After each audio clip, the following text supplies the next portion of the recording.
RTI ಕಾರ್ಯಕರ್ತ ವಿನಾಯಕ್ ಬಾಳಿಗ ಕೊಲೆ ಪ್ರಕರಣಕ್ಕೆ ಇಂದಿಗೆ 6 ವರ್ಷ ಸಂದಿದ್ದು, ಇದರ ಪ್ರಯುಕ್ತ ಸಿಪಿಎಂ ಪಕ್ಷದ ಹಿರಿಯ ನಾಯಕಿ, ಪಾಲಿಟ್ ಬ್ಯೂರೋ ಸದಸ್ಯೆ ಬೃಂದಾ ಕಾರಟ್ ಮಂಗಳೂರಿನ ಕೊಡಿಯಲ್ಬೈಲ್ನಲ್ಲಿರುವ ವಿನಾಯಕ ಬಾಳಿಗ ಮನೆಗೆ ಭೇಟಿ ನೀಡಿದ್ದಾರೆ. ಮನೆಯಲ್ಲಿ ಉಳಿದಿರುವ ವಿನಾಯಕ ಬಾಳಿಗ ಸೋದರಿಯರಿಗೆ ಸಾಂತ್ವನವನ್ನ ಹೇಳಿದ್ದಾರೆ. ಕೊಲೆಯಾಗಿ 6 ವರ್ಷ ಆದರೂ ಕುಟುಂಬಕ್ಕೆ ನ್ಯಾಯ ಸಿಕ್ಕಿಲ್ಲ ಎಂದು ಬೃಂದಾ ಕಾರಟ್ ಅವರಿಗೆ ಬಾಳಿಗ ಮನೆಯಲ್ಲಿ ಉಪಸ್ಥಿತರಿದ್ದ ವಿಚಾರವಾದಿ ನರೇಂದ್ರ ಕಾಮತ್ ಮನವರಿಕೆಯನ್ನ ಮಾಡಿದ್ರು.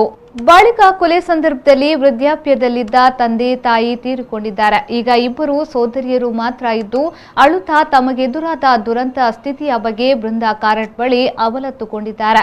ಇದೇ ವೇಳೆ ಮಾಧ್ಯಮಕ್ಕೆ ಪ್ರತಿಕ್ರಿಯಿಸಿದ ಬೃಂದಾ ಕಾರಟ್ ಅವರು, ದೇವಸ್ಥಾನದ ಭ್ರಷ್ಟಾಚಾರದ ಬಗ್ಗೆ ಹೋರಾಟ ಮಾಡಿದ್ದಕ್ಕಾಗಿ ಭೀಕರವಾಗಿ ಕೊಲೆಯಾಗಿದ್ದ ವಿನಾಯಕ ಬಾಳಿಗ ಕುಟುಂಬದ ಪರವಾಗಿ ನಾವು ನಿಲ್ಲುತ್ತೇವೆ. ಪ್ರಕರಣದಲ್ಲಿ ಪೊಲೀಸರು ತನಿಖೆಯನ್ನ ನಡೆಸಿ ಆರೋಪಿಗಳು ಯಾರೆಂದು ಗುರುತಿಸಿದ್ರು, ಯಾಕೆ ನ್ಯಾಯ ಸಿಕ್ಕಿಲ್ಲ ಅನ್ನುವುದು ಪ್ರಶ್ನೆಯಾಗಿದೆ. ಈ ಬಗ್ಗೆ ಸಮಗ್ರ ತನಿಖೆ ನಡೆಸುವುದಕ್ಕಾಗಿ ಎಸ್ಐಟಿ ನೇಮಕ ಆಗಬೇಕೆಂದು ಆಗ್ರಹಿಸಿದರು. ಈ ಸಂದರ್ಭದಲ್ಲಿ ಡಿವೈಎಫ್ಐ ರಾಜ್ಯಾಧ್ಯಕ್ಷ ಮುನೀರ್ ಕಾಟಿಪಳ, ಹಿರಿಯ ನಾಯಕ ಯಾದವ್ ಶೆಟ್ಟಿ, ವಿಚಾರವಾದಿ ನರೇಂದ್ರ ಕಾಮತ್, ವಕೀಲೆ ಆಶಾ ನಾಯಕ್, ಸುನೀಲ್ ಕುಮಾರ್ ಬಚಾಲ್ ಮತ್ತಿತರರು ಹಾಜರಿದ್ದರು. ವಿನಾಯಕ್ ಬಾಳಿಗ ಫೋಟೋಗೆ ಬೃಂದಾ ಕಾರಟ್ ಅವರು ಹೂ ಹಾಕಿ ನಮನವನ್ನ ಸಲ್ಲಿಸಿದರು.